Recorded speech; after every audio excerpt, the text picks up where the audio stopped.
vacations are warranted. Oh, man. All right, whenever you're ready. Start the year. Welcome to Envision Radio from the United Way of Greater Charlottesville and City of Promise and News Radio 98.9, 1070 AM WINA, and brought to you by the Jefferson School Foundation with Markiana and Price coming from right here in the studio in downtown Charlottesville. We're back. The weather's up. It's New Year's. It's a new year. It is. I'm not doing no resolutions. None? No, I'm doing this thing where the resolution is to have no resolutions. Just live. I have to live for me. The resolution is to have no resolution. Yes. Is that not by nature a resolution? No. Not doing a thing is not like that's like saying I'm not gonna put nothing on my to-do list. The absence of a thing is not a thing? Yes. Like that genius Isaac Newton said. What did he say? I don't know. He was just saying things that you would An think. object at rest will remain at rest. Yeah, exactly. He said, I'm a genius. And we gave him that. I don't know the math he was doing, but he had it.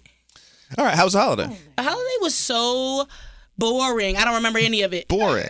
Yeah, but you're like that. You're active. Yeah, but I'm so active that it's like I'm not doing enough. So you weren't down to just like kick it? No.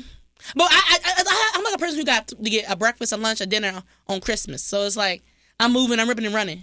With who? Every part of my family. Like literally my dad's family, my mom's family, my cousins, everybody. We just had 3 meals straight.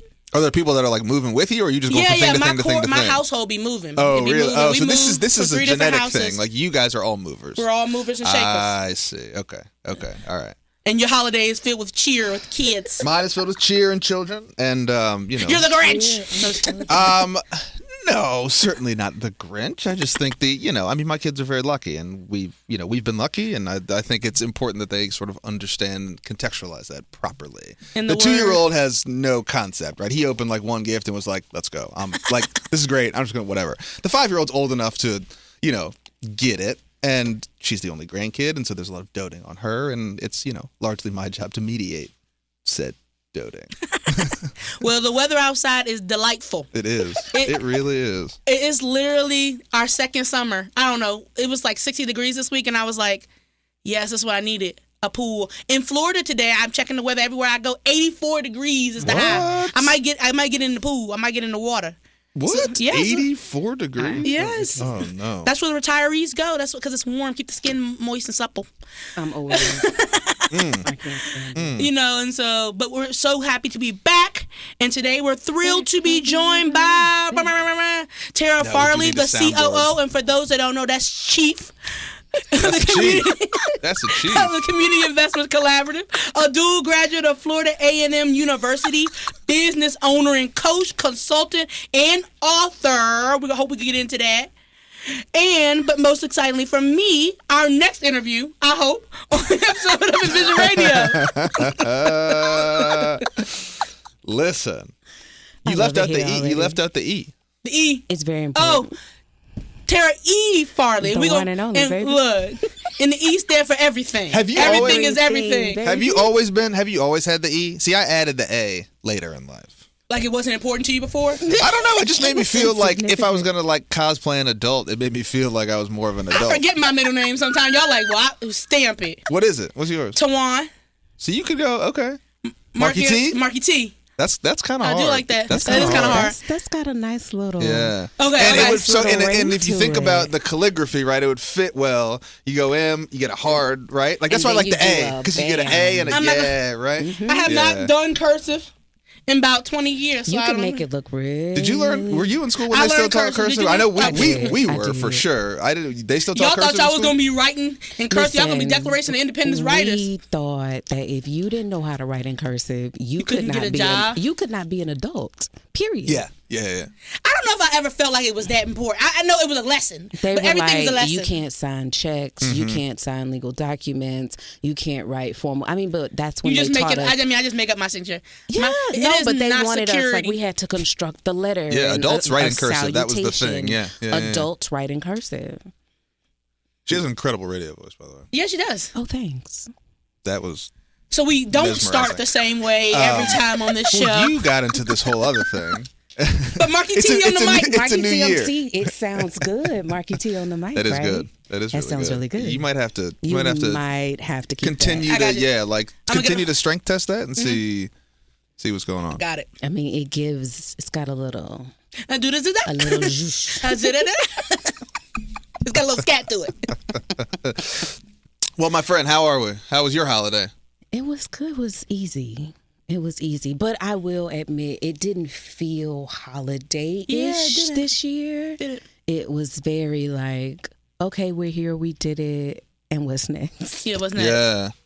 It was very, and I think I had a friend of mine who I just text, see how you're doing. And that was the same thing. She was like, I'm just ready for it to be over. She was like, and I hate saying that out loud. And I said, I don't think you're the only one. And I found this full thread online of people talking about what was it like. I bet you it's a phenomenon. It's some type of different. phenomenon. Yeah, and it was just people with everything that's going on in the world and all the negativity and all of the changes and the inflation and people feeling broke, and it just feels hopeless for a lot of people. And I think the holidays didn't take it away. There's typically like a magical type spirit. Yeah, it's supposed to. You put your kinda, baggage down on December 1, and then it lifts, and pick it up on January when the air 2nd. gets cooler, and then you see the lights, and then you feel the effervescence of the season. Are you a huge holiday decorator previously? I have decorated, never hugely because I'm typically not there. Okay. I'm always traveling. So in my head, it was somewhat of a waste of time, energy, and you don't money. get to enjoy it. Yeah, because it's like the time when I'm supposed to enjoy it the most, I am literally never in my home. Right. So it's like I did a little just because I think they're pretty. Yeah. And who doesn't love a little sparkle here and there? But I won't go all out unless I'm going to be there. Because for what? My mama goes all out, but guess we there. So It's beautiful. It is beautiful. This is the first year she got lights on our house. Oh. Yeah, so it was so nice. And she would leave at like 4 o'clock every day and come back when it got dark because she just wanted to see it. Yeah. It matters. So tell us a little bit about yourself. People that may not know you, which is, impossible. I think because I promise it's possible. Tell us a little bit about you, where you come from, how you got here to the Seaville, and we'll go from there. How far back do you want me to go? Where are you from? I was born in Georgia. Okay, Georgia. I was born in Georgia, so they call me a Virginia peach. Yes, I love that, actually. Because I was born in Georgia. We moved to Virginia. We moved to Hampton Roads when I was 7. Okay, so you claim Georgia? Like, do you remember it? I claim it because we went back every year. Oh, okay. Both sides of my family are in Georgia. We're the only family on both sides that's not in the state of Georgia. Oh, my goodness. Wow. You know that migration it's thing. very much home. Mm-hmm. And then Virginia is home because we were here. That's where I went to high school. That's where my parents still are. My sister, my niece, one of my nieces in Richmond. My oldest sister's in Dallas. But everybody else, cousins, aunts, uncles. Georgia. She's a Southern girl. So you grew up in Virginia. Was it different because you was going traveling there each summer? I remember it being different because when my father got the job, I remember them telling us we were moving, and we were very much like, "What is that? Like, where What is that? Virginia? What is that? Yes, literally. Because everywhere and everything we did was Georgia. Or if we went somewhere, we went to Florida. Like everything, even traveling was very close. That way? Yeah. So when they said Georgia, you heard about D.C., you heard about Philadelphia and Chicago, Los Angeles, but Virginia? Don't do us like that. And then the Commonwealth of? Yes, what I does know. that even mean? What does that even mean? When you're 7, you're like, is it a state or not? Is it a state or not? Are there people there or not? I don't get it. Civilization or not? Some places. And then especially because we were, you have the central place for the family is grandma's house. Like we called her Ma, so it was Ma house. So we were there multiple times a week. All my cousins, and I have 2 cousins that my mom's youngest sister, her oldest daughter is 9 months older than me. Okay. So me, her, and her little sister were like triplets. We were always together. So leaving them was, you people have lost your mind. Yeah. you're taking us to this unknown place. And then when we got up here where we lived, there was no Dairy Queen. Oh, Lord. So we were like, oh, no, this is not going to work. Is Dairy Queen are there Dairy Queens now, but is that just like a Southern thing? I think it was just for a 7-year-old, it's certain things that, like, my auntie would always take us to Dairy Queen. Yeah. And so there was one close to my grandmother's house. There was one close to our house. So when we moved and we're looking around and it's like, hey, can we go wait a minute, have you seen a Dairy Queen? Yeah. So there's a lot of them in the South? We got a couple Dairy Queens. Dairy Queen. Yeah. I mean, but, like, if you one go came further later. south, you'll see They they got a start to lot of- proliferate. Like Waffle House, the same thing. If you get going, We got a down Waffle south, House. no, but they start to be. It's like a Walmart. They got a Waffle House like they got Walmart. Yeah. Like everywhere. Oh, I didn't know that. But when we were little, it was Dairy Queen, and for my sister, it was Crystals. Oh, okay. Because Sure. in the Midwest, Yeah. they have, what is it called? It's another one that is in the Midwest, and Crystals and whatever, I can't think of it right now, but they're like the same thing. But if you're from the Midwest, you want that one. If you're from the South, you want Crystals. And they're little baby-sized burgers. Like, they're literally square. Yeah, and I can't think of the name. I feel like I know what you're talking about. I can't. And I can see the logo. It's blue. I can see it in my head, but I can't remember the name. But nonetheless, my sister, it was Crystals. Like, to this day, when she's still ride for traveling Crystals. to go to Georgia, the first place she sees Crystals is the first. That's the stop. Guaranteed. Okay, so you go to high school in Hampton Roads. Go to high school in Hampton Roads, class president. Oh, that's you. That Class was president. me. Class That's president, you. junior year and senior year. So, you were set up. What was you trying And to I get was into? an athletic trainer At school? on the football team. Is that I what you did wanted to do, though? I wanted to, at the time, I wanted to be a pediatrician. Okay. And so I Doctor. was athletic trainer so that I could learn about the body and skills. injuries, put it in practice. That is such, and I so- love sports. That's so much pre-thought. Yeah, it was very methodical. It Everything was like, if I had do a a little, reason. wrap a little ankle, Listen, I know ice how a to do little a figure knee. 8 real good. I could go to college and be a doctor. There you go. You know, when you're a child, you think you can do it. And you can. We still children. And so it was like athletic trainer, and my sister had done it before, so she had kind of walked Family me through. business. And I became the defense statistician because somebody messed up in the middle of a game, and he told the head trainer, he was like, Frank, I need one of your girls. And he was like, Teira. And I said, what are we doing? But because I loved football, once they told me what they needed, it was easy. So, I'm marking where they do the tackles on the field and how many sacks they got, and, oh, you missed this interception and all these things. So it was just a way. I was always doing something. Class president, athletic trainer. I had a job because by the time junior and senior year got here, I didn't have many classes left. Good night. Did not have. I was like a student helper. I was like My mother was for like, the you PE teacher. Oh yeah. Really? So y'all are living parallel lives. I mean, Yeah, because I I could have graduated. wasn't I the was already president or whatever. graduating 1 year early. And then my mom, we had a whole conversation because when we found out that I could graduate another year early, I had just won the election. So we So you would have had had to to be in- do the elections over. So you said I got to stay in the And it schoolhouse was because I'm the just president. like, No credits, just here because I'm the president. I'm just here to work. period. I'm just here to work. I'm just here so I won't get fined. Look, whole school in trouble. They don't have no class president. Crazy. But my mother was like, you're not going to a college campus at 16. So you can go to school here. And I was like, okay, never mind. I'll stay. It's fine. Don't worry about it. So senior year, I took English, I think government, and then I had yearbook. That was a class. We were putting together the yearbook.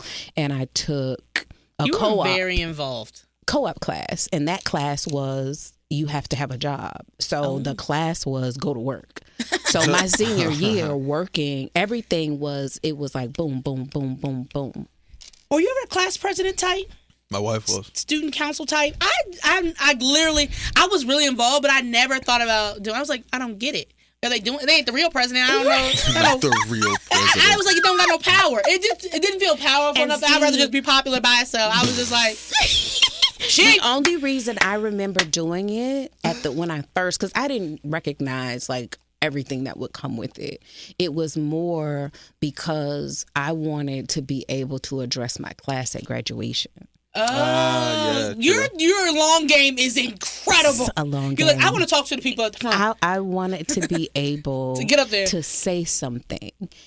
Keeping in mind, I'm completely scared of audiences, and I hate people staring at me. But I felt like I want to do that. And you could have so been the I set valedictorian, goal. girl. You didn't need to be the president. It was a tie. We had.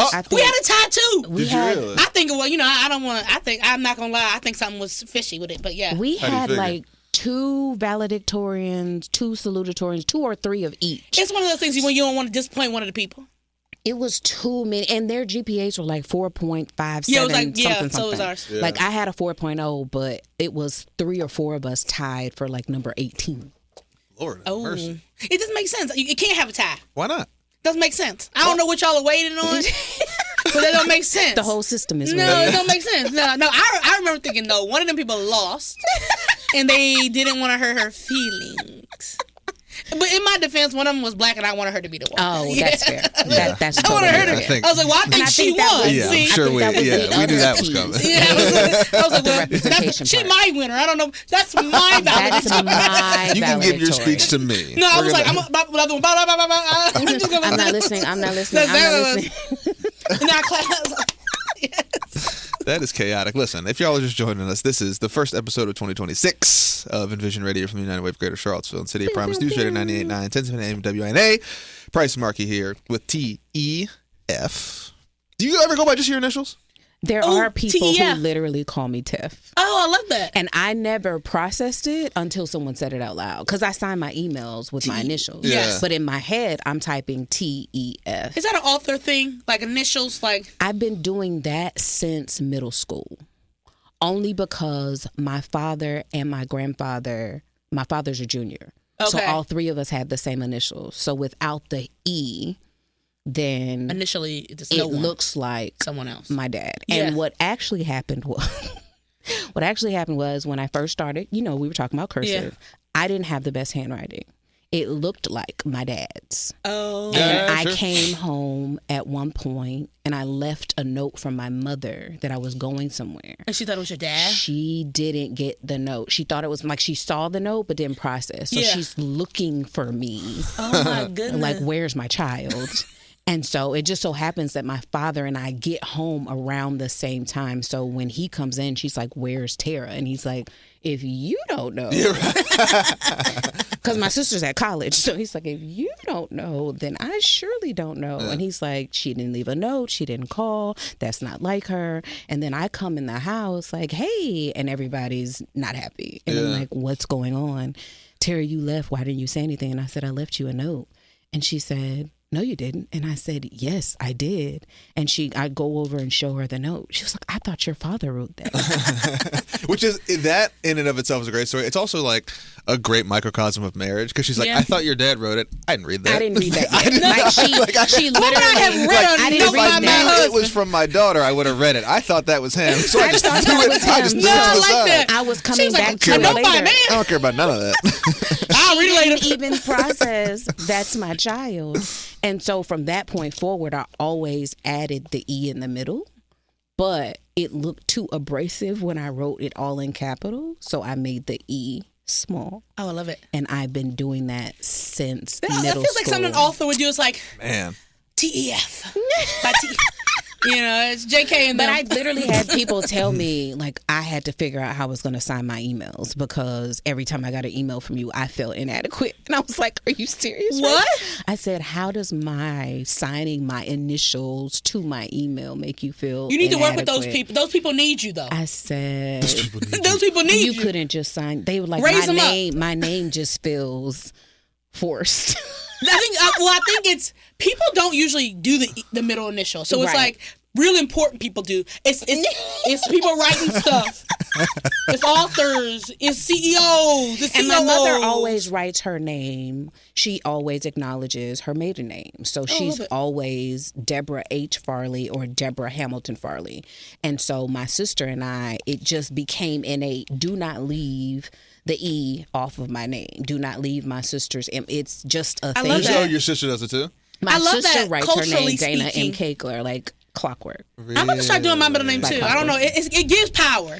I signed. So it's funny you said it though, because I sign everything with my initials. I sign everything with PT. I was gonna say you do, but he does. It's funny. The story's kind of similar. So Price is my mom's maiden name.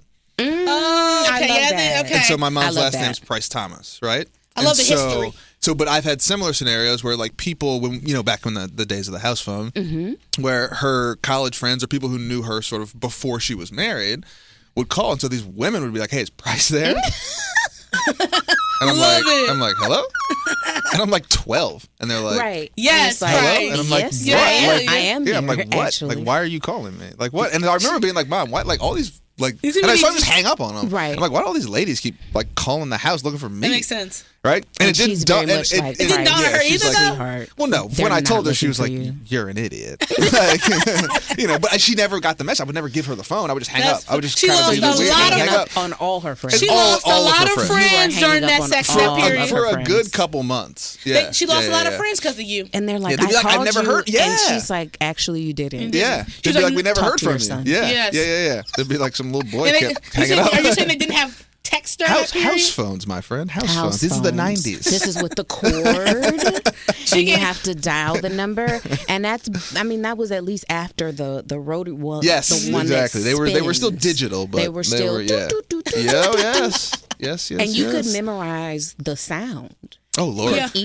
Each number had a different. My grandma sound. had a house phone, and she had a piece of paper on the wall. She taped it to the wall and had all the important people numbers. Of course, yeah, of course. You had to come home and listen. That's when I felt like I had arrived as an adult. When I went to my dad's parents, when I went to my grandmother's house, and by the phone, my name and my number. My grandma had my name on it when I was in high school. I would say, "Yes, "Hey, girl, grandma, don't you forget this number, girl." She had that house phone to the end, girl. I said, "Write yes." my number down. You had to come home and listen to the message. You had to listen to the answer machine. You know who was going to be on there. You just had to listen to all of them, see who called, see what was coming through. You know, the young kids, we on the radio, but young kids do it this way when you ask them to pretend like they're on the phone. They do it like an iPhone. Like they do it like show us, pretend like you're on the phone with your hand. They be like, and my they sister put does. their whole hand. Yes, up. they don't do this. Oh, interesting. I did it with my younger sister, and she's only 6.5 years younger than me. I was like, pretend you're on the phone with your hand. She was like, what? Like, show me. Okay. She was like, wow. palm to ear, y'all. Okay. I said, what are you doing? What are you doing? I said, it's this. Secret Service? Why is this? What are you it's doing? a receipt. I was like, this is cultural. Receiver. This is cultural.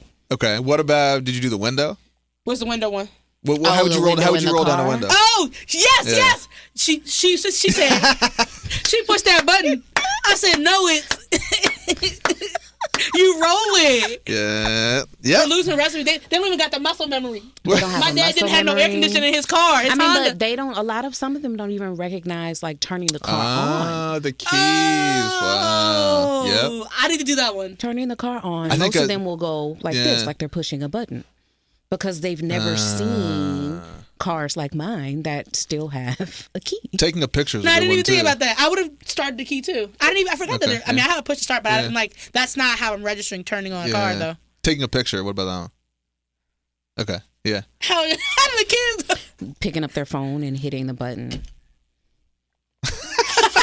Or looking up something. They're going to say, "Hey Google, hey Siri." Hey, like they're not going to think. It's not encyclopedia. It's not. Man, listen. I used to have that set of Encyclopedia Britannicas, and I remember if you missed an edition, you just lost a whole letter of the alphabet. Like, well, we don't have G. we're not learning. We lost the book. We're not learning anything about that. When you had a question, it was look it up. Look it up. That's the craziest part. Always look it up, and it's like, I don't even know how to spell what I'm sounded out. How you gonna look it up? They were like, sound it out. Okay, so like I don't know what it means. I don't know what it means. I don't know how to spell it. But you want me to look. Okay. And it became a thing. Well, let's help you look it up. Mm-hmm. No, we understood research because it was required. You don't got to do look. Research is dead and gone. Now it's just, ChatGPT told me what to wear to this occasion, so it told me that I needed peanut butter from the store with my ChatGPT. But I was making a peanut butter and jelly sandwich, but ChatGPT had to tell me that I needed peanut butter and jelly. I'm so glad I got out of college before ChatGPT. Not because I would have used it. I just I can't imagine it. Like I wouldn't write the paper. That don't make sense. I just think the professors in and of themselves, you have to find a way to acknowledge that it's here. Yeah, I've heard that. You can't pretend like they're not going to use it. So you have to be smart about how do we integrate it in a way that doesn't cripple them. Because if you think about before we use the calculator, everything was manual. But once the calculator was here, the math teacher couldn't say, no, don't use the calculator. Never use your calculator and you're doing an algebra equation. It was, okay, how do I incorporate the calculator into this learning experience so that they use it as a tool? They don't become dependent on it, but they use it as a tool. And I think that's where kind of the biggest argument and challenges is. A lot of the professors are just fighting it, period, instead of figuring out, okay, tell them to write the paper with ChatGPT and then let's argue the case when they get in class, or let's find the flaws or something just to get their minds to work. Because I think that's my biggest challenge, is that people are so dependent on it now that they don't trust themselves. Yes, it's like, oh, I didn't put this in chat before I sent it out. You shouldn't have to. It's also like people love it. There's an interesting, and that's a good point, right? Because we are from the era of you won't always have a calculator, right? And I think the learning from that is like, you will. Right? Like technology will proliferate in a way that like this will become ubiquitous. But it's a really good point because it also comes from a misunderstanding of what it is. Right. Like I have put things into ChatGPT and it has regurgitated things that are public that I have written. It gave me my own stuff back to myself. How could you tell like you were writing? Because I said this is because my writing style is like relatively distinct, and I was like, this is interesting. This sounds like something. This sounds like something me. I said. And then lo and behold, and so I'm like, okay, well, this is something you wrote. This is not that useful of a tool for me because people are basing, like, I was like, don't base any of your research on that. Like I'm riffing here. Offering context. You get so big, ChatGPT start writing you. Listen, but I think it's interesting I knew he because was an important person. See, they're using you as a source. Because that's what it does. It just aggregates what's publicly available. Right. It's not creating new content. People don't understand. It's just scraping what's there. So for us, right, to say, hey, can you create, a legal document that does da da da da da da? It can be very useful because it can scrape the legalese on the internet, put stuff together that I might not know. Right. But if you're trying to create something different. It's just going to give you versions of what already exists. And I think that's where people don't process it. It's no different than when you go to a restaurant or a gas station and they can't calculate your change, right? Because the register's broken and they're frozen. Literally, I was really mad about that one time. I said, especially if you don't take. If you don't figure out to give me this 18 cents, if you do something like the total is 102.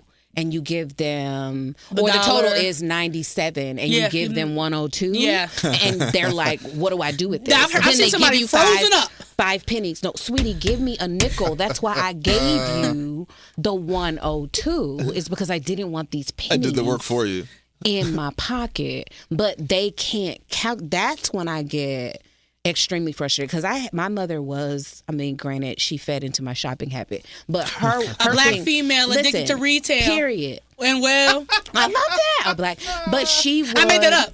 On the spot. Not make that up. You didn't. You can't quote. Kanye West and tell me that you made it up. Now because he's crazy. I'm saying you can quote Kanye West, but you can't quote the old. Kanye West. That first of all, yes, you did. Second of all, you can't quote Kanye West to me because old Kanye is the formative part of my upbringing. All falls down was don't even start with me. Don't go there with me. I didn't. Don't go there with me. Nonetheless, she would say, if you can tell me how much it costs, you can have it. Because it's on sale. Okay, it's 30% off. What will the price be? Yes. You can't use a calculator. But she would say, if you can tell me how much it costs, then you can get it. Okay, I got to learn how to do these numbers. So she showed me how to do it the first time. After that, she wouldn't help me. If I got it right, I got it. And then my aunt took it a step further. She would say, if you can tell me how much it is with tax, there you go. Then I'll add this.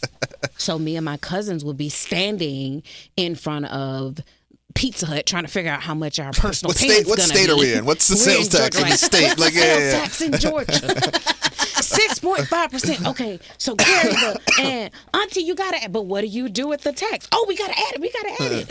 So seeing them not even be able to calculate the change, knowing that our parents and our aunts and grandparents were so intentional about making sure that there was never a situation where we were powerless or we felt powerless or we felt uneducated or unapt or ill prepared. That's where my challenges come in.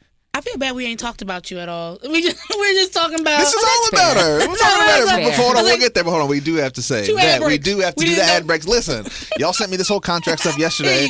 You got me reading and reviewing stuff all late, right? So now I have to say that if you're just jumping in, welcome to Envision Radio from the United Way of Greater Charlottesville, City of Promise. Envision Radio. See, that's incredible. That's good. That's really good. Actually, we should clip that and just use that as the intro. But this is News Shader 98.9, 1070 AM WINA. Price and Marky here in the studio with Teira Farley. Big thanks to our friend, our sponsor, the Jefferson School Foundation, proud owner of the Jefferson School City Center. That is jeffersonschoolfoundation.org. Right? With a new executive director. Shout out to Kimberly Sheffield. Absolutely. She kept that quiet for a good while. She did. Every time a black woman become an executive director, an angel gets stay wings.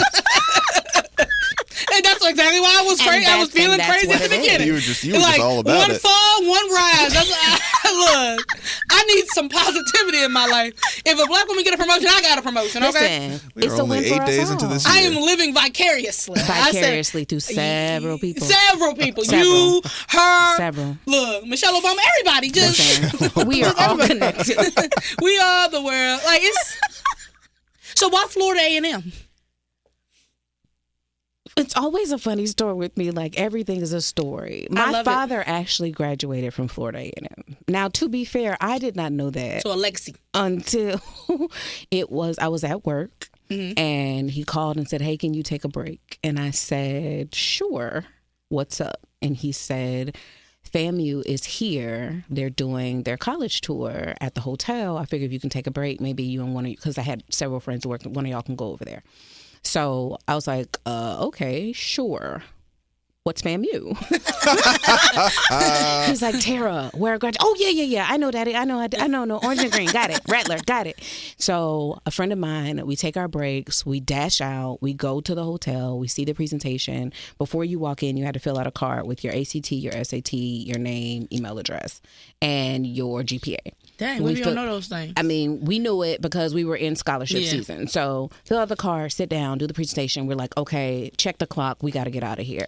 Right when we get ready to leave, they were like, before we go, we want to award some scholarships.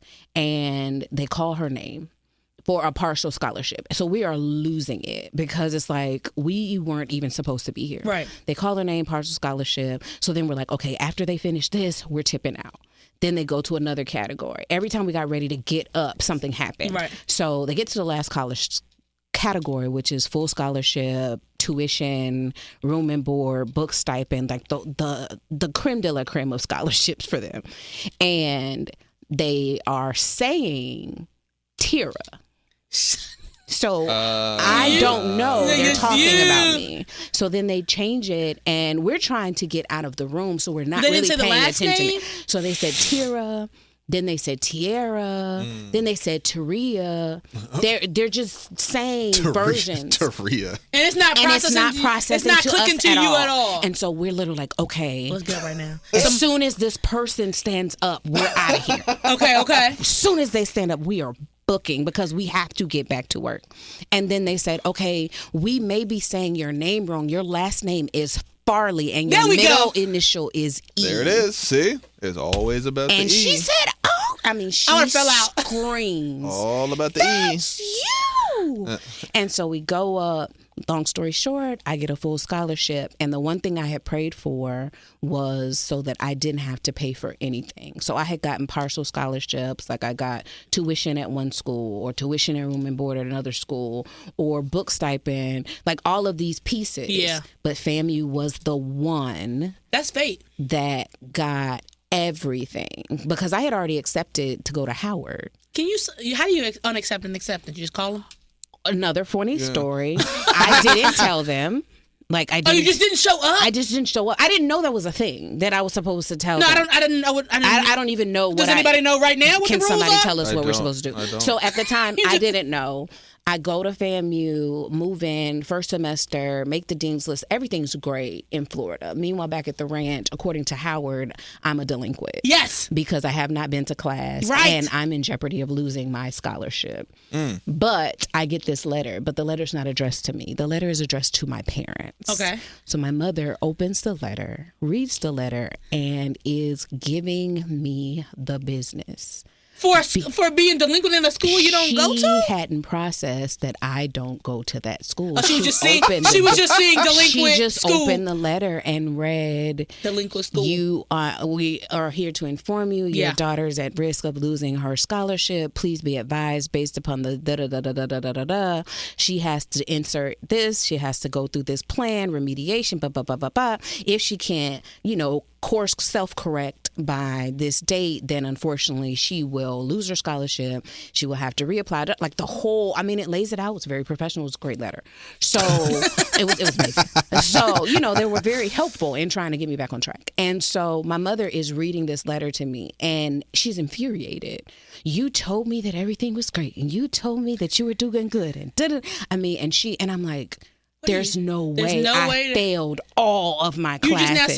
You just now seen the grades. I said, somebody's lying. Or they got my records. I don't know if this is a movie. I just know this can't be correct. And lo and behold, I said, can I see the letter? She hands me the letter, and I did the same thing. I'm reading, and I'm like, there's no way. You didn't even see the letterhead. And then I look up to the top, and in the corner, it says Howard University and has a D.C. address. Right. And I said, Mother. I don't even go here. I attend Florida A&M University in Tallahassee, Florida. You was failing out, though. Technically it was correct. Technically it was did correct. fail out. Technically it was a true statement. And she was just like, why are they sending us? How did they let the whole semester go by and not recognize that you weren't in class? I'm assuming they're like, oh, she don't need no dorm. She don't need no. Y'all ain't paid nothing. We ain't ever seen her. We don't like. She had a scholarship of sorts. She has a scholarship. But they never check to be like, that she's here? Right? I'm trying to make it make sense. They're thinking you were there somewhere. At no point in the financial aid office is just like, hey, all the kids who we're subsidizing, we should make sure they're real people. Like you just now tapped into something. Because Howard's not big. This isn't Ohio State. Like you could very easily just be like, just do a sweep. And you didn't pick none of the classes. They picked the classes that she was playing. Let's do a roommate search. Okay, no, she registered. I feel like I registered for classes. She put all her information in. This is sounding like more of a heist than an accident. 4 years later, she got a degree that's like graduated from Howard. She's like, you do have to tell. Apparently, for all you lovely people listening, in case this is pertinent to anyone, in case this is pertinent information, if you change your mind after you've accepted, just go ahead and tell the people that happened to my sister that you've had a change of heart. Where'd she go? She went to Longwood. She went to Longwood for I hope 2 weeks, and she just didn't like it. And she just left. But then my mom called down there and was like, hey, we would like to take a break. Right. And they was like, oh, not unenrolled. They were like, she was like, no. She's okay, if you could always come back. You don't have to reapply. Right. You just call us and say you're coming back. Okay. But you can stop. You're dropping the classes. You won't be here this semester. You let us know when you come back, and that's all you That would be the responsible thing to do. She was like, apparently, I told him I was coming. She's irresponsible in a different state. With T-Pain down there just doing the thing. I'm T-Pain. You know me. Hey, listen. T-Pain's dad went to FAMU. T-Pain is one of my nicknames. Yeah. Oh, is it? I have so many. I love a good nickname. I love a good nickname. I call everybody. I got nicknames for everybody at the office. I call everybody. I think they just are so personable, because then you hear it and you know who's calling. But you. I always ask people. I always ask people. I was like Dabney. I'm like, yo, can I call you Dabs? One time a person told me.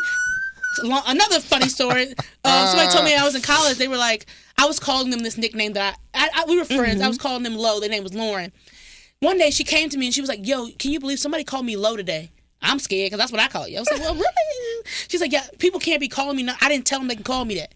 I was like, most people are calling you that. So they thought that was your name. Calling you that. It's actually they thought they were following other people's lead. Right. She's like, only my friends can call me. I was like, oh, people need you need to ask permission. So ever since then, I literally always ask people. I'm because my mother hates nicknames. Yes, can I call you Dabs? But sometimes it's the person. Sometimes it just doesn't sound right coming from other people. Yeah, it depends on, because if somebody, especially depending on the origin of the nickname. Yeah, that's right. Because depending on who gave you the nickname or where it came from. Right, because some people call elders keep calling you stinker, but you don't want to go to your... Right.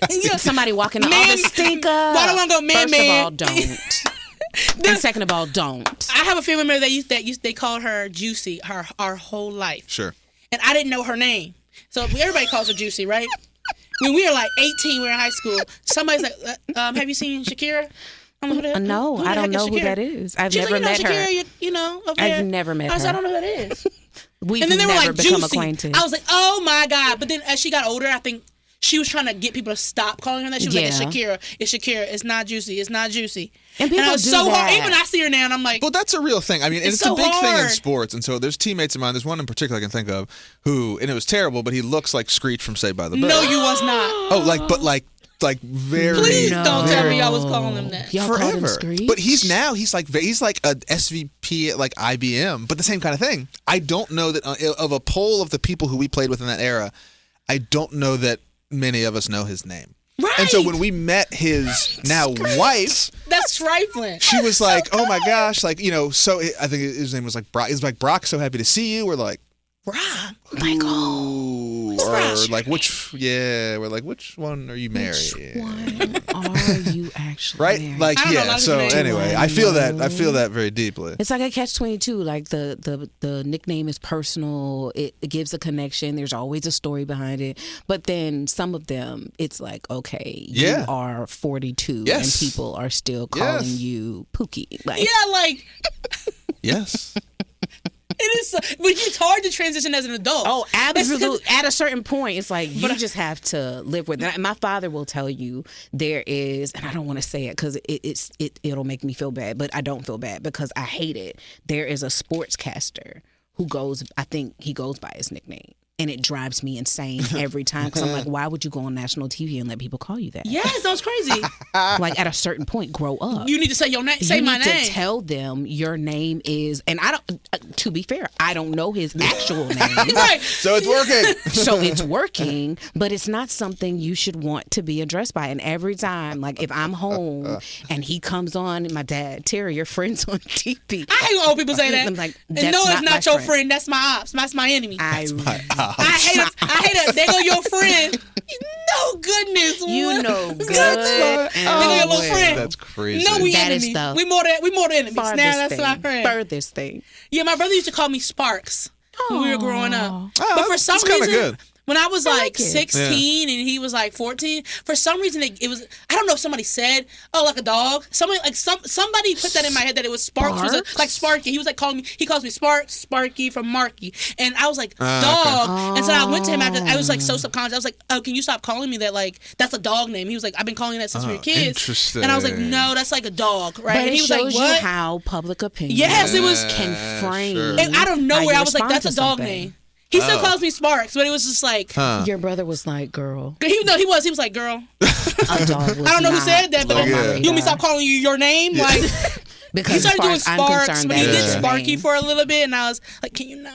Interesting. But yeah, because you grew out of it. Yeah, now I'm like, I kind of think that's kind of cool, but it was so weird. I like it. Yeah, thank you. I do too. Yeah, I'll come back around. Okay, so how do you get to Charlottesville from FAMU? CSE. Okay, you came straight here from there? Mm-hmm.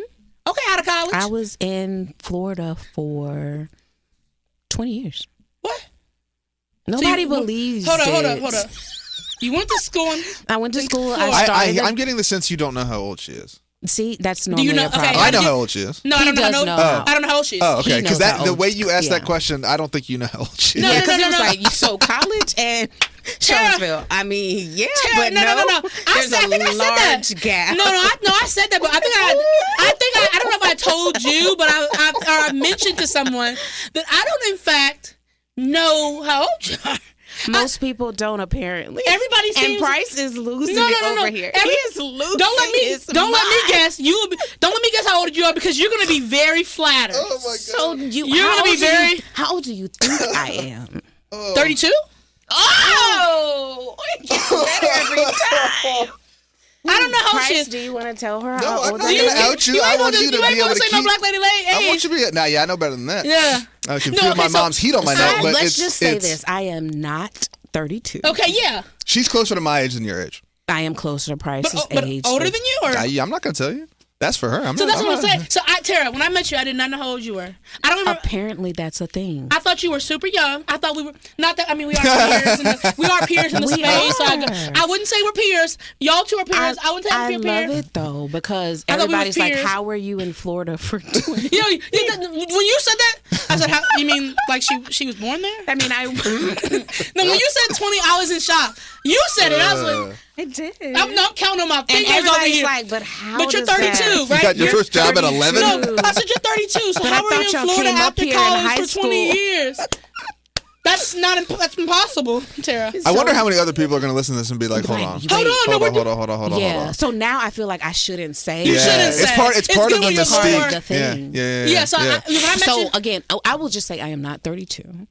I went to school and I started adulting and I worked. I worked for the state. The last job, I worked for the state university system in finance and facilities. I was the capital allocation, something. We were responsible for every new building that came out and making sure space was appropriate and that if it was under $2 million, I didn't care about it. It was anything over the $2 million threshold as it relates to construction. Mm-hmm. I did that for a number of years because we don't want to start calculating because nobody believes me. That's not important. Mm-hmm. And then in the midst of working there, I started my own company. Okay. And that was actually at the bequest of two of my friends because it was like my creative outlet. And so people would ask me to do it, sure. And I was doing so much to help other people that after I got off work, it was like I had another job. It was like, oh, I got to do this for so-and-so. I got to do this for so-and-so. And two of my friends were kind of just fed up. They were like, people are taking advantage of you. So we're going to start charging. And I was just like, you can't. We are. We're going to send them an invoice. We're going to send them every time you meet with them for free. We're going to send them an invoice. They had decided the name of the company was going to be TEF Marketing Solutions. Love and it. They were like, we're going to get cards because they're taking advantage and we're done with it. And I said, no, because that would be wrong. Misleading. I said, but if y'all believe in it that much, then I will legitimize it. Okay. And so that's when I started my business. So I was doing entrepreneurship full time, and someone sent me a job in Charlottesville. They knew I was from Virginia. And so it was like, they were trying to get you home. Exactly. They were like, you might be thinking your parents after are 20 older, years in Florida. Florida's home. Give or take, maybe you think about relocating. So I applied for the job. I didn't get the job, no big deal. But Stephen was on the committee. And he said, can I talk to her? And it just so happened that their communications director had gotten a position. And so I moved from Florida to Charlottesville that I did not know where it was. Mm. You knew you was in Hampton. See, that's what everybody doesn't understand. Like how you didn't know where it was. I didn't know. Like I knew Northern Virginia. Yeah. I knew DMV. Mm-hmm. I knew Hampton Roads. I knew everything around Central Virginia. Richmond. Absolutely. Okay. But Charlottesville was, and so then somebody was like, UVA. And I said, is that where that is? Mm. And so when I told my parents, they said, well, Teira, you should probably come see it if you're really considering this. So I flew home, and then the three of us came up so that we could just kind of see how it is, what it looks like. Like they knew exactly where to go. Like my dad didn't have to look up anything. My mom was like, oh yeah, I've been there for meetings, And long story short, you liked it enough. Right. I feel like anywhere you go, it's going to be what you bring to it. Like if I had come into Charlottesville with this expectation of ABC, I probably would hate it because ABC was defined in my head as opposed to coming here and saying, God, you brought me here. You opened this door. Whatever you want it to be, let it be that. And this was a God move. I didn't know anybody in Charlottesville. The only benefit from the connection standpoint was I'll be doing something that I enjoy. Mm-hmm. I'll be doing it for people who need it. And I love to help and serve. And I will be closer to the family because my Christmas holidays were always dedicated to coming here. Like that was the one time everybody knew I was going to be home. Yeah. But to just be able to, your mom's having a program at the church or your sister's getting honored, I couldn't come to those small things. So that was the perk. They're 2 hours away. Perk. I'm close enough that they won't pop up without saying anything. Right. Mm-hmm. Or I'm far enough that they won't pop up without saying anything, but I'm close enough that if I need to get there, if I want to, I can. And so that was the thing. So I'm here. People have embraced me. I have matriculated, as they could say. But I love the work that we do, the people we do it with, and the people we do it for. And that's not something a lot of people can say when it comes to their job. Very few people can say. Well, say the job name. Community Investment Collaborative. That's where I We on the radio. Listen. You got to tell people what it is. And I what work it does. for Community Investment Collaborative. We are a CDFI nonprofit who assist and support entrepreneurs. So wherever they are in the journey, we have processes, programs, initiatives, financing that can assist them from taking that idea into conception, taking that business and make it stronger. We house the Central Virginia Small Business Development Center. So ultimately, we can get you where you're trying to go. So if we don't have it in-house, we're connected to partners who have the service, who can provide it. But we offer microloans up to $100,000. We have a financial management program. We have a collaborative space in the office where people can come and co-work out of. We have a financing program, like I said. Our signature program is a 16-week entrepreneur workshop, which each week we take you through a different topic where we're teaching you the fundamentals of building a business, and you can apply that and do what it is you're trying to do. Some people start businesses because they're bored, but some people start businesses because they need a way out. They need something that will help them to build financial literacy and financial wealth for their family, and to be able to provide in a tangible way that they can maintain. And that's what CIC does. We don't care about your pedigree. We don't care about your background. We are here for the reentry community. We are here for people who don't have the opportunity to go get the MBA. Yes, I have one, but everybody doesn't. Right. Everybody doesn't need one, depending on what you're trying to do. So we're just trying to make the education and the tools and resources that are necessary accessible. If you are just jumping in, this is Envision Radio from the United Way of Greater Charlottesville and City of Promise, News Radio 98.9, 1070 AM, WINA, Price, Markey, back in the studio. The first episode of the year, and no better guest to kick us off. Right? Teira Nice. How long have Farley. you been in Charlottesville? So we're in You still year trying to do the math? 4. No. 4? We're in year 4. Yeah, we're in year 4. The first year I worked for CIC completely remote from Florida. Oh, my goodness. So because Charlottesville costs too much to live. So trying to find somewhere that I would be able to afford, because, I mean, you can't just You might have to commute from Hampton Roads every day. You can't just get a roommate. I don't know these people. We can't do that. We're not doing cottage life all over again. No. So I had to find something that I could afford and be able to breathe and still feel safe. Yeah.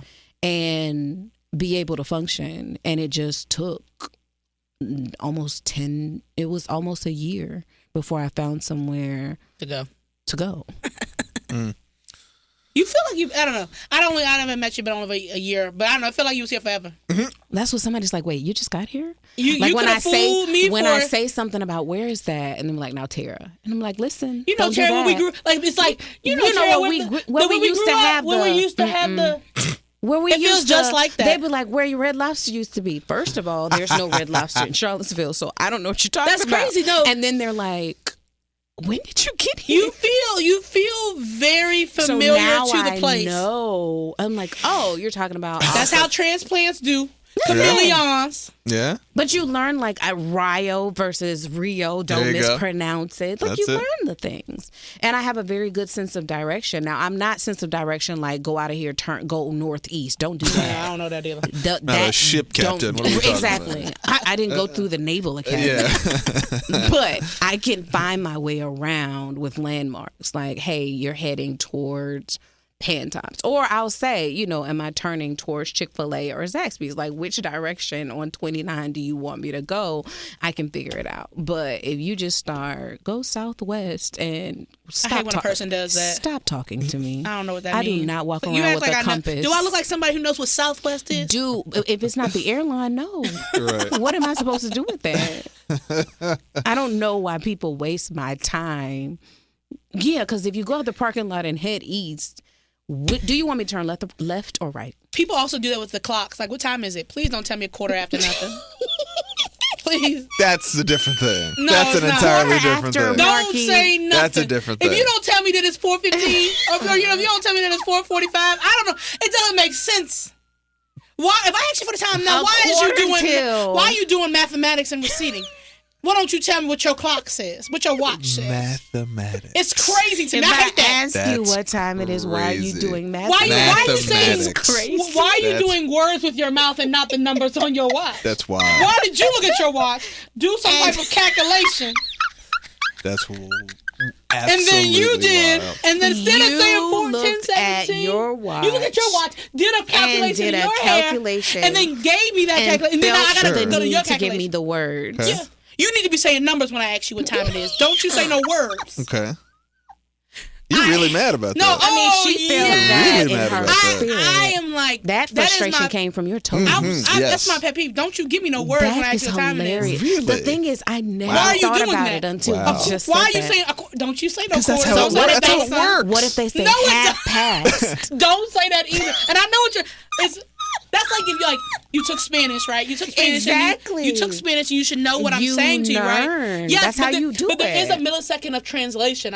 My primary. Of There course, I is know what translation. you're saying is, Okay. but to I you, shouldn't have to do that it's second. an extra step. Yes, you don't need to just tell me. That's fair. Yeah, It is an extra step. and now for- people know me a little better because they know they're never gonna have half past. It's the nothing, fact no. when you think go so. to the office after someone has listened to this episode. And they. People everywhere looking at you crazy. Like, Everybody's gonna be Yeah. like, That's why these Mark, need- you want to know what time Yeah. it is? If we could control ourselves and these were live, then yes. Oh, yeah, that's true. Thank goodness Thank that is goodness not for the post. case. Yeah. My, we love an edit. And also big thanks to our sponsor, our friend Jefferson School Foundation, jeffersonschool.org to learn more, to stay connected, JSF. reimagine, redefined, refuel for the Jefferson School future. Foundation. Talk about your writing. Writing. I am an author.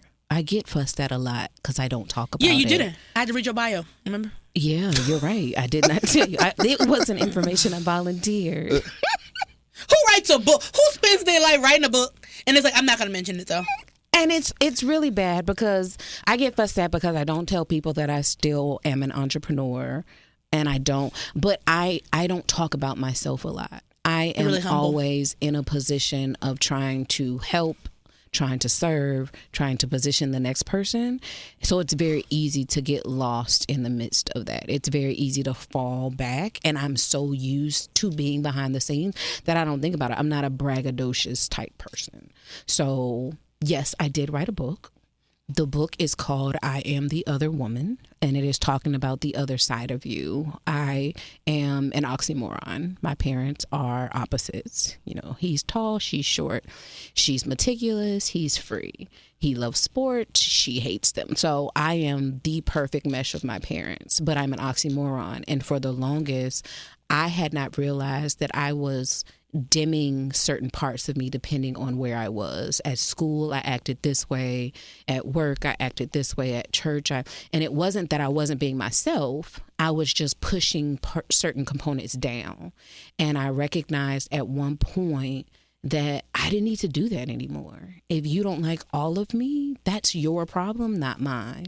And so the book talks about the affair that we are often in with ourselves, and telling ourselves this story to justify our insecurities and holding on to them, as opposed to claiming all of yourself all the time and empowering yourself with those differences, because those are the things God gave you.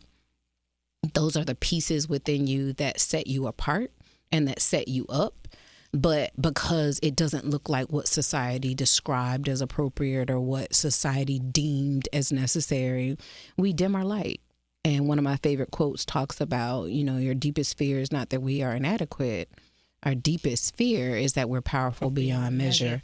And it is our light, not our darkness. So when you put all those things together, the book is an empowerment tool to the woman. And of course, I'm a Black woman, so I have walked in environments where I was the only Black woman. I worked in that environment for a very long time. I worked in environments where you saw the racism, you felt the racism, you felt the prejudice, you saw the systems being built to ensure that the PWI stayed ahead of the HBCU. And at a certain point, you realize that you're contributing to it because there's not enough for you to fight it. And you learn how to survive. I remember I had my hair braided, and then I took the braids out and I straightened my hair. And I walked into the office and minding my business in my office, doing my work. And one of my team members walked by and she was like, "Oh my gosh, you look amazing. So much more professional. You actually look like you should be here." No, she didn't. Oh, Now, my come Lord. on. Hold up. The Single, first part, double, hold triple up, no, down. Yeah. Hold up. That So I've first been one, here for that first one, 5. even half a second one, I'm like, okay, that's The first one, you're like, okay, sure. Everybody. Oh, you look so People nice. do Sure, that. fine. People do. Even half of the way there, I was like, oh, that's not nice. You look like you belong here. That last part. That Girl, She what? said, I think the that's double wicked. background That was a triple. No, that was so nasty. And she said it. That was a nasty read. But like, she said it in passing, like she You thought couldn't in even get her her. mind Yeah. That was all it was good. the ultimate compliment. Sure. Like I have basically given you an invitation to let you know you've arrived Yeah. because I straightened my hair. I heard that first 50%. with I a ain't never heard flat that iron. last 50%. And she was, "You look like you belong here." It's And That's wicked. I remember looking up like, did that just happen? No, yeah. But I had That gotten reminds me so of that scene used to from it. How to Get Away with Murder. Have you all seen this? I've seen How to Get Away with Murder. So you just said I the scene. haven't There's a seen I don't know most why of it. I remember this scene so much. So I watched that show with my mom, and I just got back from Europe, and it was the thing my mom and I were watching. But there's a moment where some white lady like does something like that to the Viola? Viola Davis character. Oh, gosh. And she went, she goes nuclear. But then I remember it. Only reason I bring it up is because there was a conversation afterwards, like about what happened, and they were like, "Oh, like we lost that account." And someone commented, they were like, "I think we lost that account the second White Tears commented on Annalise's hair," and it stuck with me. That's a decade ago, but that has stuck with me, right? No, In a that way is that's a something nasty that's read. seemingly so Shonda, small. please, Shonda, listen. Yes, Write yes, it. Write yes, yes. Because Nasty. the way it's like, if you picture you're in your office, somebody pokes and my door, like I had glass. You had a glass office, and Yeah. she said that she thought So- you had a She was glass in there for a office. minute. Walking past and sees it, and then pokes her head in only long enough to issue those 3 comments, and then then Was keeps she going higher on down. the ladder than you or lower? She was. We were Peer- supposed to be Peers? Okay. but I she was was like, actually getting Could a lower paid. employee say that? Listen. She was actually getting paid probably $8,000 to $10,000 more than me. But you were But I had position- 2 degrees. She only had Yeah. 1. She hit you with like a microaggression drive-by. She I said, mean, it was she said, "You think definitely we're a drive-by." peers? I'm finna show you something." You're not And it's like, and That's I've been here nasty. how many That's years? nasty. It's so nasty. It's funny. That's It's like, nasty. oh, it's like when they used to do those battles. Everybody's like, oh. She said, "You don't have no shoes." Or something. It's like, oh, what are those? That's how crazy that is. That is It's wild. insane. It's insane. But nonetheless, when you have Those type of interactions. those type of interactions, when you have navigated spaces where, especially in facilities and construction at the time, I was the only Black. Right. Sometimes I was the only woman. Sometimes I was the only Black woman. Like there were so many things. But again, in the midst of that, you just learn to play the game. You learn to blend in. And I had to give myself, my thing was, I want other Black women to give themselves permission to be who God created them to be. What better way to do that than to write something for them from me, where I can talk to them like we're having a conversation. So the book is very much like talking to you like as a sister, as a mother, as a creative. And it identifies these different facets of womanhood and that women identify with, in recognizing that it's okay if you're a creative and a businesswoman and a preacher and a mother. You don't have to decide which one. You are not monolithic. You are not one-dimensional. You get to be all these things, and it's absolutely okay. So that's what the book's about. Yeah, I was thinking, I thought it was so funny that when I saw it originally, I was like, the other woman. Listen. Yes, it's good. I didn't. It's you like know, it was intentional because there's the creative. I love that. But that metaphor. And when you read it, it's like, oh, then I saw the word affair, and I was like, oh. right. You got me hooked in. Yeah, I had one of my closest friends. She's like a sister. All her kids call me auntie. One of my nieces saw the title, and Auntie Teira. Yeah, that's what I'm saying. Like, and she said she called me like screaming, laughing in the phone. She was like, your niece is very upset with you. She's very upset. And I said, what did I do? And she said, she saw the book. And I said, but what did I do? I said, and then I said, did she read the book? She said she won't read it. She just kept screaming, Auntie Teira. She's such a good person. She's so integral. I mean, she's running down all the. I look up to her. She's one. And she was like, "Can you please just read?" I said, "Ask her to read the intro." Yes, exactly. Like, if you don't read the book, you're like, whoa. The intro, and everything makes a lot more sense. I was like, okay. And I was like, oh. Yeah. I see you drew me in though. Marketing. We don't know what we're going to talk about. Marketing 101. Pay attention. That's a great hook. We try. What made you start writing the book? Or more like, what made you say, oh, I want to put this pen to paper and get it into publishing? People have been asking me to write a book since high school. Okay. Because I used to write poems. Love it. And then I did, because my graduation speech was actually more of a poem than a speech. And one of my friends, closest friends to this day, he was like, T, you got to write a book. Like, you just really need to write a book. And I said, what's the book about?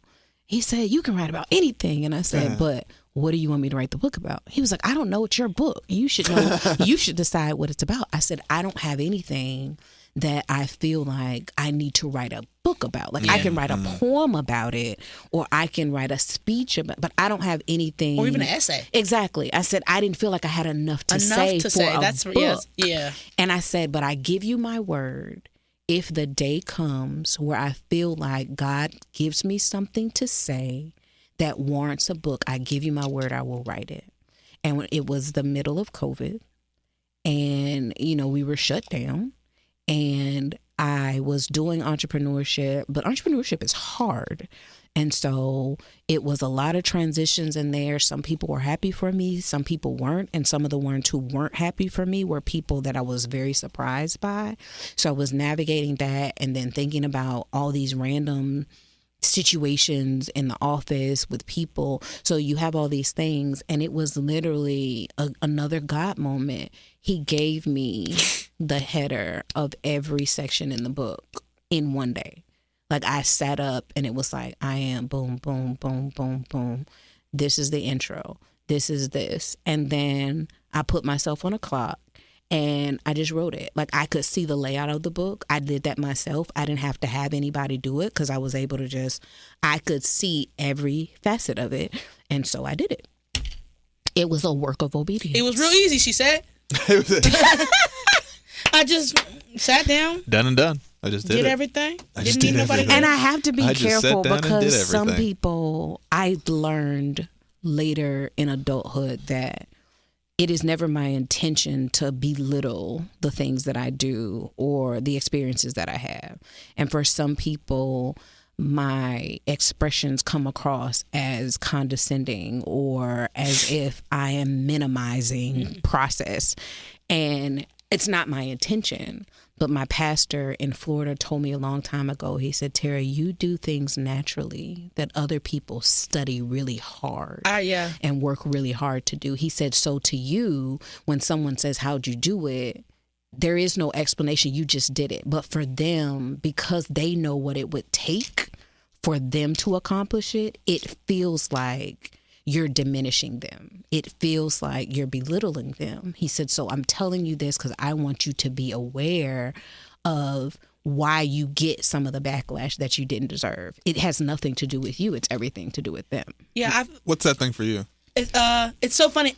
That's how everything.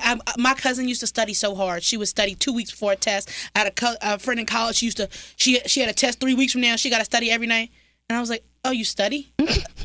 That's a thing. Really? I did not study. Really? Not in high school. Barely studied. I mean, I studied like one day, but I would just look at a piece of paper, remember what that piece of paper say, and go do the test. Really? Yes. And so I was like, I was in college when a person was like, oh, I need to study so much, and I was like, why don't you just do it today? Why don't you just look at a piece of paper with all the stuff, answers, and just, that's studying, right? And they're like, no, you need to like drill the answers. Process. And I was like, oh, okay. But my mom told me once, she was like, I never thought of somebody being like, oh, I don't know, I just did it, as minimizing that thing. It's always like, that person is talented.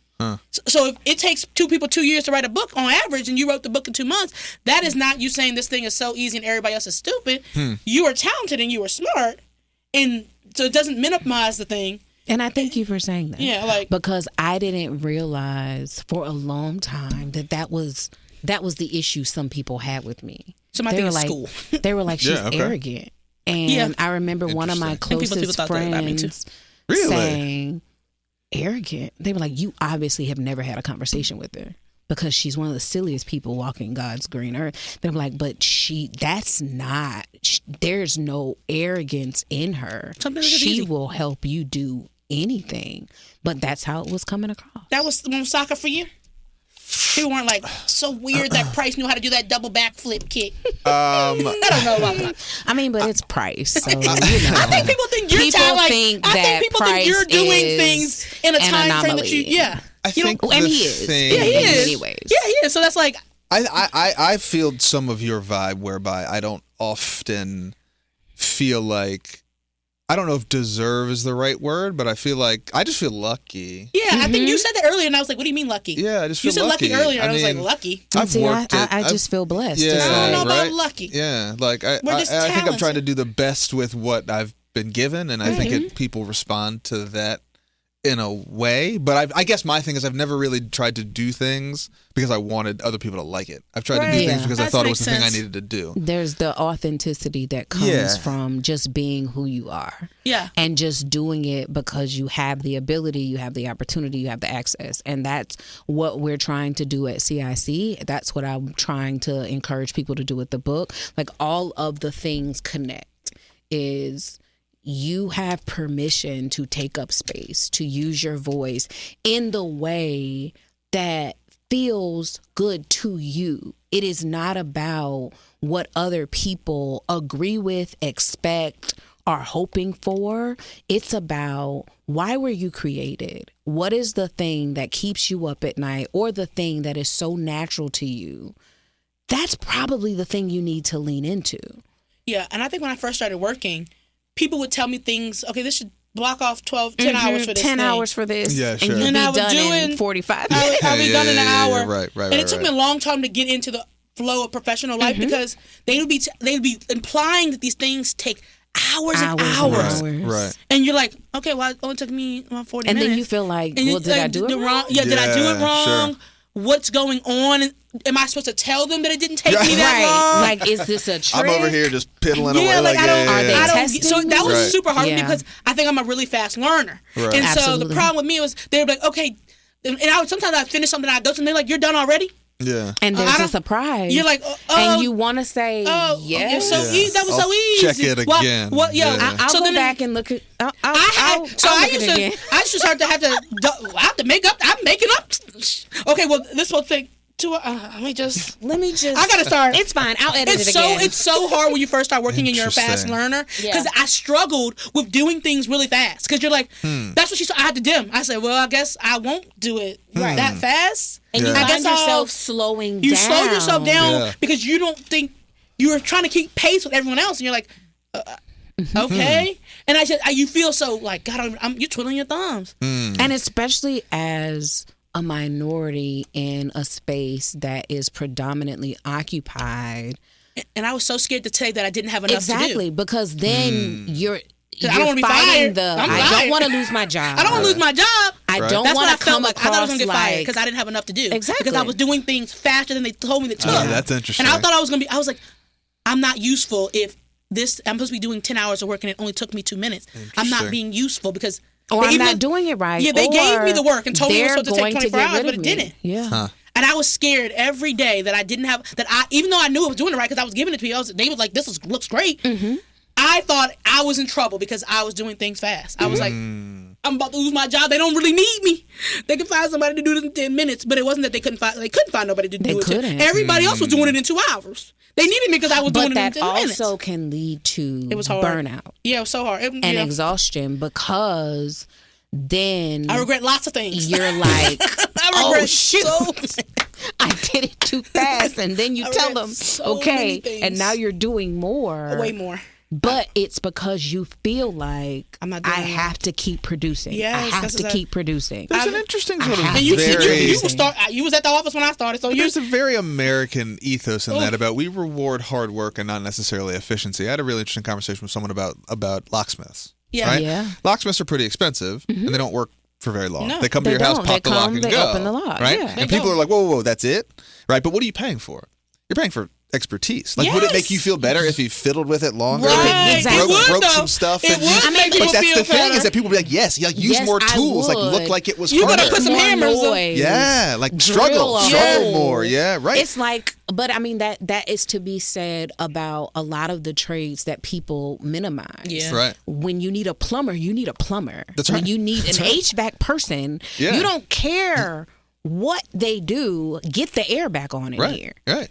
And it's like, do it. But again, you're paying for expertise. Right. And that is, again, the misconception about entrepreneurship. Because when someone starts a business, then you're like, oh, you're going to charge me $35 a person for this meal? Yeah. I can cook it myself. Well, cook it yourself. Yeah, that's right. Because you're not just paying for the food. You're paying for the preparation. You're paying for the service. You're paying for the time it took. You're paying for the shopping. You're paying for the convenience. You're paying for the experience. But a lot of time as consumers, we are looking for this expectation of, like you said, it has to take a long time. But then if it takes time, you don't want to pay for their time. But then you don't want your time to be... The opportunity cost for you is too high. And it's like this trade-off of, well, should I really be paying the consultant $250 an hour? You're not paying for the hour. Right. You're paying for everything that they put into it to be able to give it to you in an hour. Exactly. Yep. It's the expertise. It's hard. It's the expertise. So I was scared to be too good. It was really hard. It's still very hard, to be quite honest. Very hard.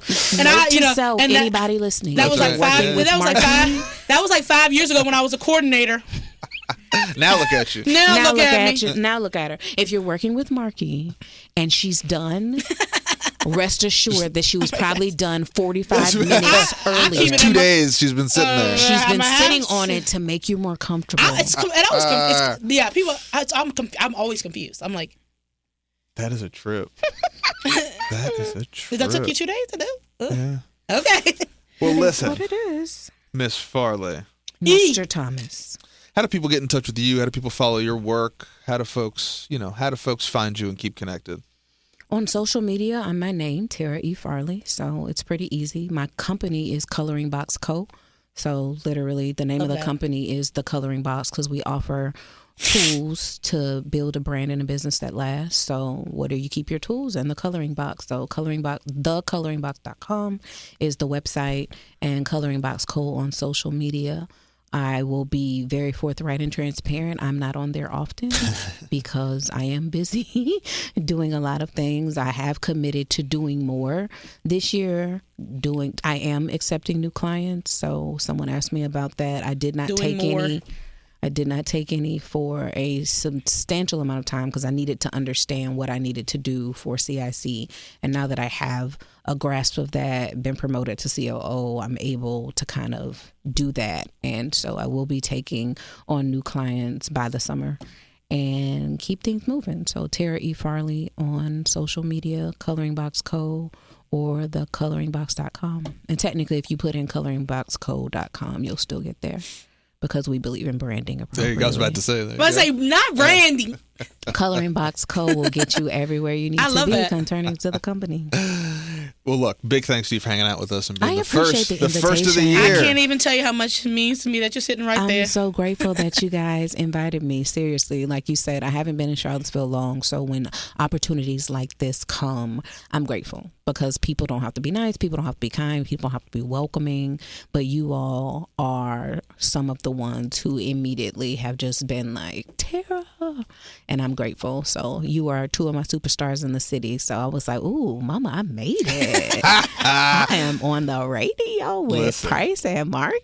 Listen, the girl is doing something. It's a great way to start the year, and big thanks to Teira. And again, if you have ideas for the show, want to contact us, or guess how old Teira actually is, That'd be fun. you can check us out on Oh, that social would be media, so on all great. platforms, at United Way So Seaville, at great. City of Promise. The inbox is open, and vision at unitedwayseville.org. And again, big thanks to all of you who support us. You can find us on Spotify, Apple Music, Pandora, wherever you get your podcasts. And again, as we turn the page on the new year, and if you're feeling particularly philanthropic, think about making a contribution to your local nonprofit, City of Promise, United Way, CIC, all our great City local of Promise, nonprofits. United That's right. Way, all nonprofits doing great work. That's exactly right. We can continue doing our community-based work. And, of course, this show for the one and only Teira E. Farley. For Marky, this is Price. Peace. We'll see you next week. Big thanks to our sponsor, to our friend, Jeff School Foundation, new ED, Kimberly Sheffield. Love It's going to be a great year, everyone.